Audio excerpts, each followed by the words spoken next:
നമസ്കാരം. പതിരും കതിരും.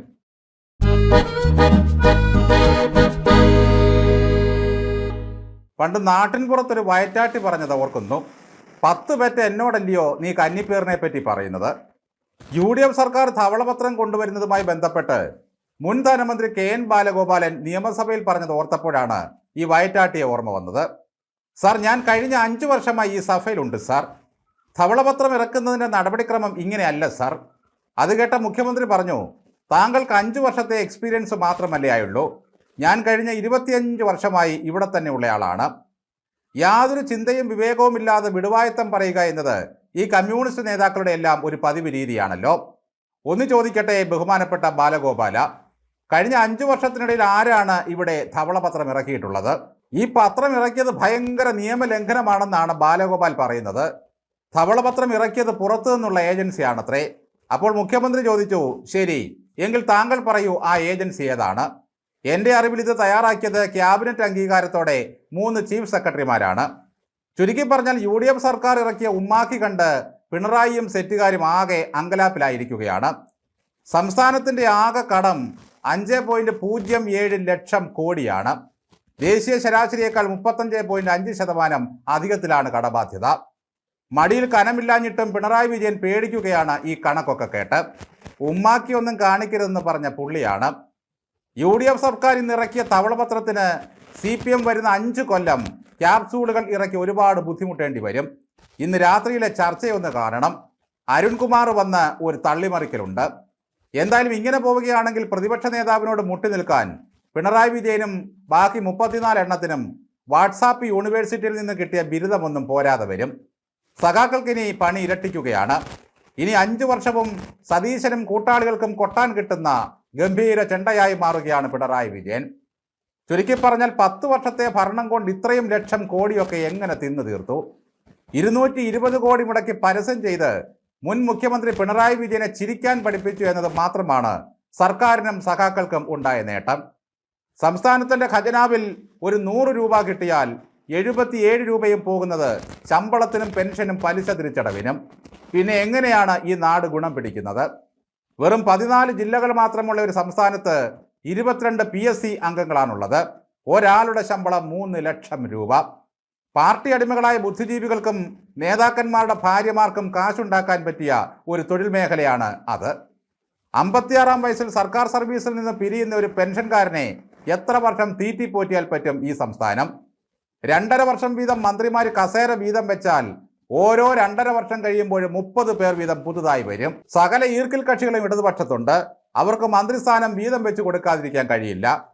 അനാവശ്യമായ വകുപ്പുകളും തസ്തികകളും ഉണ്ടാക്കി പാർട്ടിക്കാരെയും ബന്ധുക്കളെയും മുഴുവൻ തിരികെ കയറ്റി ഖജനാവ് കൊള്ളയടിച്ചു കൊണ്ടിരിക്കുകയായിരുന്നു 10 വർഷം. 1 ലക്ഷവും 2 ലക്ഷവും ഒക്കെ പെൻഷൻ വാങ്ങുന്ന സർക്കാർ ജീവനക്കാർ ഇവിടെയുണ്ട്. MLA പെൻഷനും മന്ത്രി പെൻഷനും വേറെ. സംസ്ഥാനത്തിന് കിട്ടുന്ന വരുമാനത്തിൽ 73% സർക്കാർ ജീവനക്കാരുടെ ശമ്പളത്തിനും പെൻഷനും വേണ്ടി മാറ്റിവെക്കുക.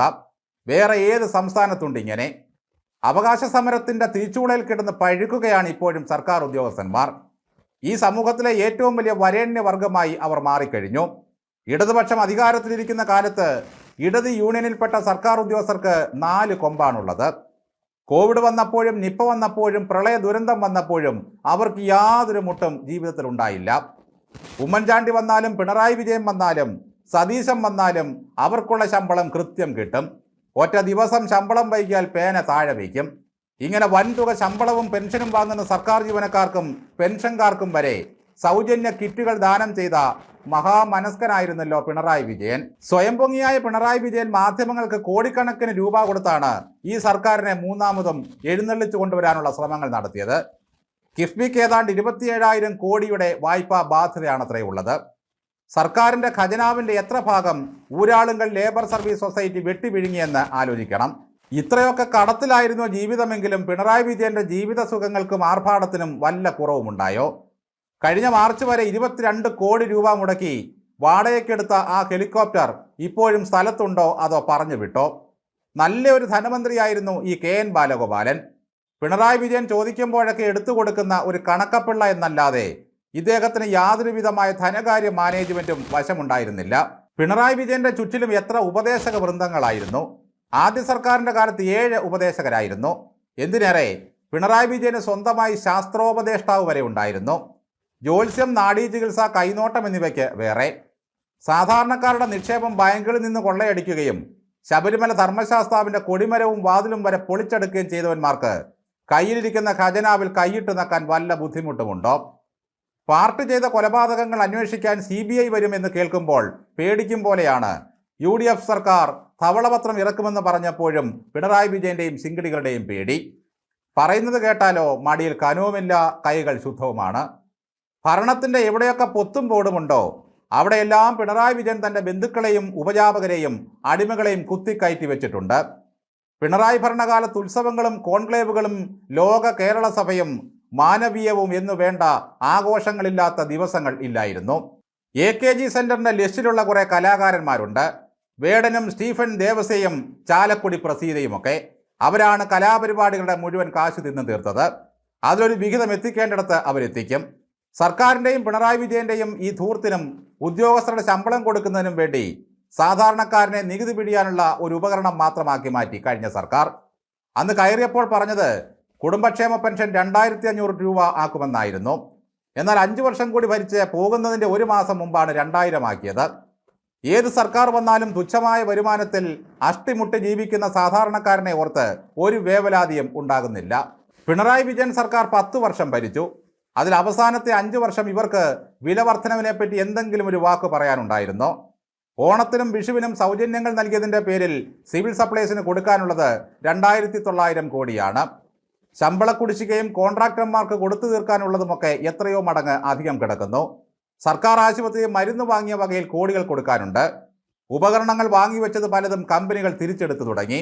അപ്പോൾ പിണറായി പ്രസംഗിച്ചത് അങ്ങനെ ഉപകരണങ്ങൾ കയറിയെടുക്കാൻ വരുന്ന കമ്പനിക്കാരെ പ്രതിരോധിക്കണം എന്നായിരുന്നു.